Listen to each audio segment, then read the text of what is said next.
आज हम creed series के फर्स्ट पार्ट को एक्सप्लेन करने जा रहे हैं जो कि एक बहुत मशहूर मूवी है और ये एक्शंस, इमोशंस और मोटिवेशन से भरपूर थी, जिसमें हम एडोनिस क्रीड को बॉक्सिंग वर्ल्ड में एंटर होते हुए और अपना नाम बनाते हुए देखते हैं। मूवी के स्टार्ट में 1998 का सीन दिखाया जाता है जहां एडोनिस एक लड़के से लड़ रहा था।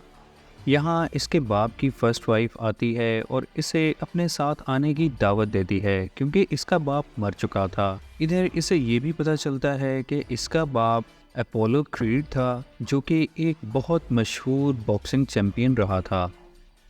इसके बाद हम प्रेजेंट में एडोनिस को मेक्सिको में छुपकर लड़ते हुए देखते हैं जहां वो 16 फाइट्स जीत चुका था।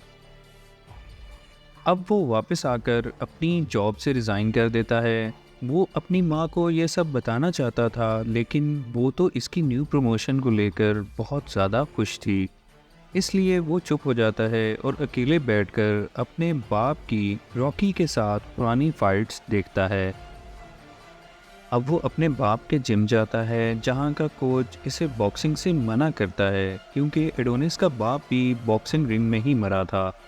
पर एडोनिस नहीं मानता और रिंग में उतर जाता है। वो अपनी मस्टैंग कार की शर्त पर पहले बॉक्सर को तो फौरन ही नॉकआउट कर देता है, लेकिन इधर वर्ल्ड नंबर 2 बॉक्सर भी आ जाता है। एडोनिस इससे फाइट करने की पूरी कोशिश करता है पर वो तो बहुत स्ट्रांग था और इसे जल्द ही नॉकआउट कर देता है।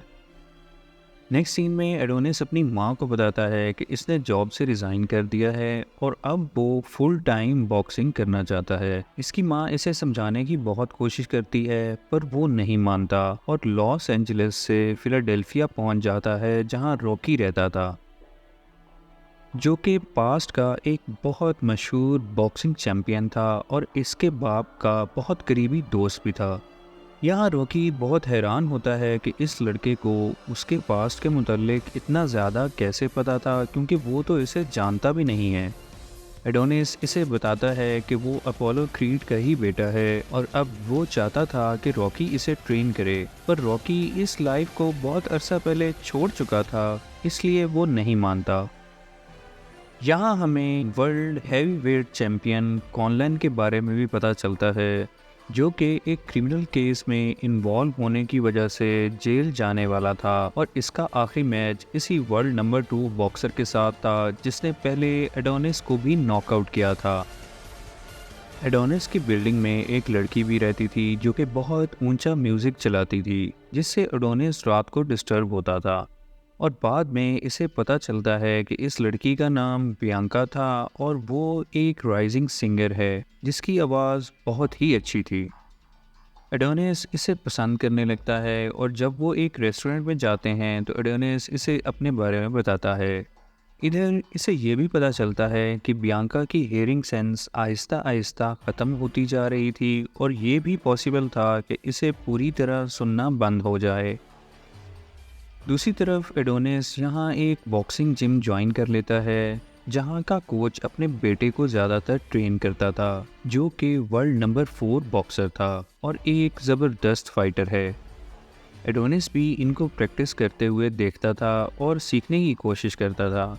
इसलिए एक दिन वो रॉकी के पास दोबारा जाता है ताकि इससे कुछ ड्रिल एक्सरसाइजेज सीख सके जिनको वो खुद ही प्रैक्टिस कर ले, क्योंकि रॉकी तो इसके साथ जिम आने को तैयार ही नहीं था। लेकिन यहाँ वो इसको कुछ ड्रिल्स लिख के दे देता है। रॉकी अपनी वाइफ और फ्रेंड को ग्रेवयार्ड में विजिट करने जाया करता था और यहाँ वो एडोनिस की हेल्प करने का डिसाइड करता है। जब वो जिम पहुँचता है तो सब पुराने लोग इसको देखकर बहुत खुश और हैरान भी होते हैं कि वो कैसे इतने अरसे बाद वापस आ गया था, लेकिन यहाँ किसी को नहीं पता था कि एडोनिस असल में अपोलो क्रीड का बेटा है, जिसे ट्रेन करने के लिए रॉकी खुद जिम आ गया था। हालांकि यहाँ के कोच ने भी इसे कई बार बुलाया था। अब एडोनिस की इंतहाई टफ ट्रेनिंग शुरू हो जाती है और वो दिनों में ही इम्प्रूव होने लगा था क्योंकि वो बहुत मेहनती बॉक्सर था। इसकी तैयारी देखकर यहाँ का कोच इन्हें ऑफ़र करता है कि वो इसके बेटे के साथ मैच लड़े। पहले तो रॉकी नहीं मानता क्योंकि एडोनिस अभी बहुत न्यू बॉक्सर था, लेकिन एडोनिस इसको कन्विंस कर लेता है, जिसके बाद वो रॉकी के घर शिफ्ट हो जाता है और अपनी न्यू फाइट के लिए प्रॉपर ट्रेनिंग शुरू कर देता है। रॉकी इसे एक न्यू जिम में लेकर जाता है जहां इसकी पूरी टीम इसका इंतज़ार कर रही थी और वो सब लोग बहुत एक्सपीरियंस थे। यहाँ एडोनिस को शुरू में मुश्किल तो बहुत होती है, पर इसको बहुत सी नई चीज़ें सीखने को मिल रही थी। फाइट डे पर दूसरे बॉक्सर का कोच रॉकी से मिलता है और इसे बताता है कि इसको मालूम हो चुका है कि एडोनिस असल में अपोलो क्रीड का बेटा था, लेकिन रॉकी इससे रिक्वेस्ट करता है कि इस बात को सीक्रेट रखे क्योंकि एडोनिस अपने बाप का नाम नहीं यूज़ करना चाहता था। ये एडोनिस की पहली इतनी बड़ी फाइट थी और वो बहुत ज़्यादा नर्वस था, लेकिन रॉकी इसे मोटिवेट करता है। फर्स्ट राउंड में ऐसा लगता है कि ये बॉक्सर तो बहुत ज़्यादा स्ट्रॉन्ग था और एडोनिस इसके सामने नहीं टिक पाएगा।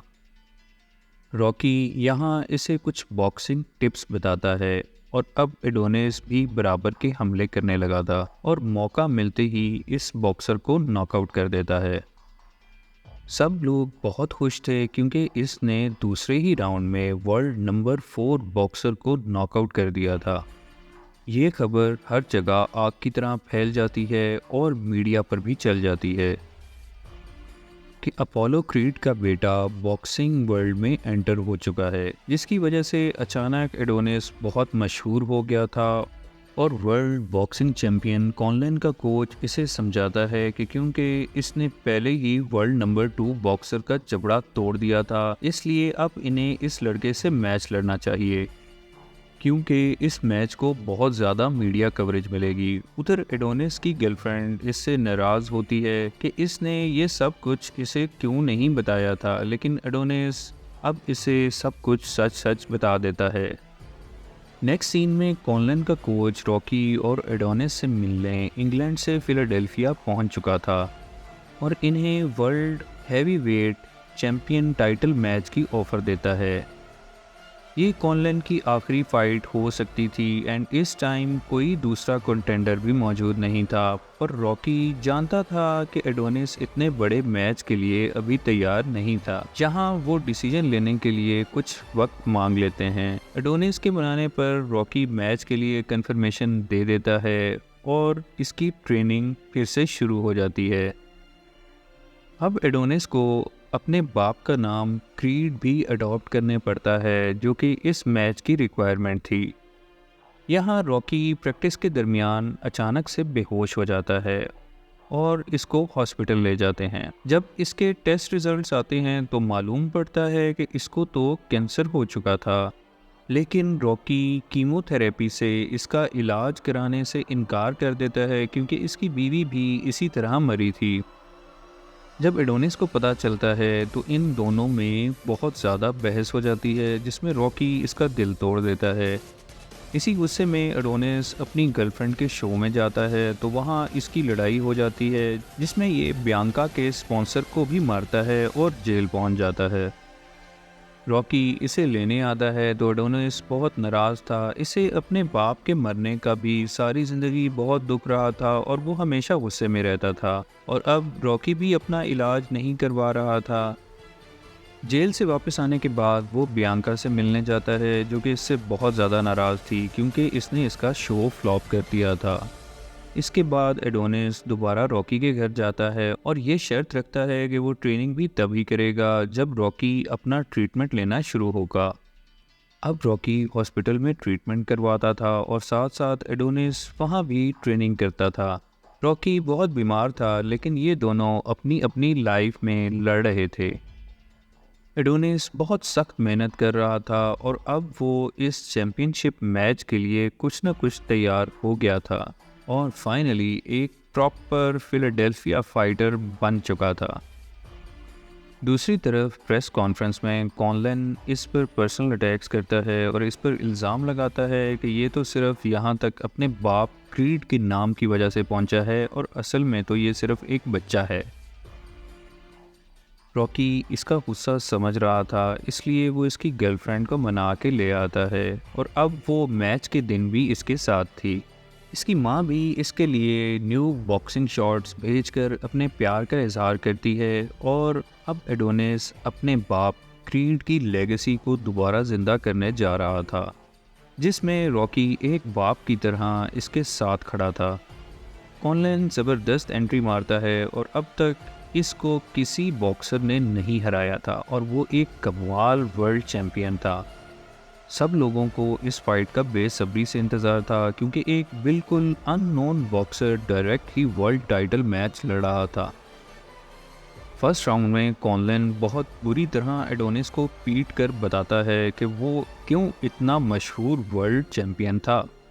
अब रॉकी एडोनिस को फिर से कुछ टिप्स देता है जिसको यूज़ करके एडोनिस एक ज़बरदस्त पंच मारता है, जिससे पहली दफ़ा कॉनलैन सरप्राइज होता है और अब दोनों एक दूसरे पर मुक्कों की बरसात कर देते हैं और बेल बजने तक एक दूसरे को मारते रहते हैं।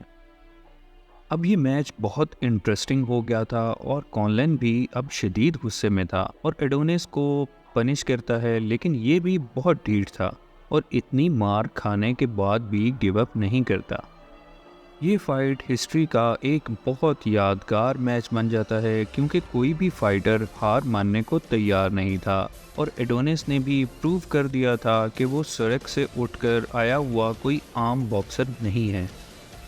एक ज़बरदस्त पंच से कॉनलैन इसे नॉकआउट कर देता है और अब ऐसा लगता था कि ये मैच यहीं ख़त्म हो गया है, लेकिन एडोनिस का पास्ट और इसकी लाइफ स्ट्रगल्स फिर से इसे उठा देती हैं और वो ये राउंड भी सरवाइव कर गया था। किसी को उम्मीद नहीं थी कि ये मैच 12th राउंड तक जाएगा।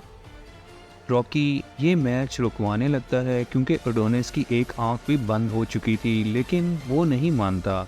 ना चाहते हुए भी रॉकी फिर से इसे बहुत अच्छे से मोटिवेट करता है। अब एडोनिस कमाल का कमबैक करता है और वर्ल्ड चैम्पियन को इतनी बुरी तरह पीटता है कि कोई सोच भी नहीं सकता था। और कॉनलैन को अपने कैरियर में पहली दफ़ा किसी ने नॉकडाउन किया था, लेकिन इसके उठते ही बेल बज जाती है और 12 राउंड्स में टोटल पॉइंट्स की बेसिस पर कॉनलैन मैच जीत जाता है। लेकिन यहाँ सब लोगों के दिल क्रीड ने जीत लिए थे और सब लोग उसके ही नाम के नारे लगाते हैं। एडोनिस क्रीड ने वाकई एक नए दौर की बुनियाद रख दी थी, जहाँ नज़र आ रहा था कि बॉक्सिंग का आने वाला दौर एडोनिस क्रीड का ही था और इसी के साथ मूवी ख़त्म हो जाती है।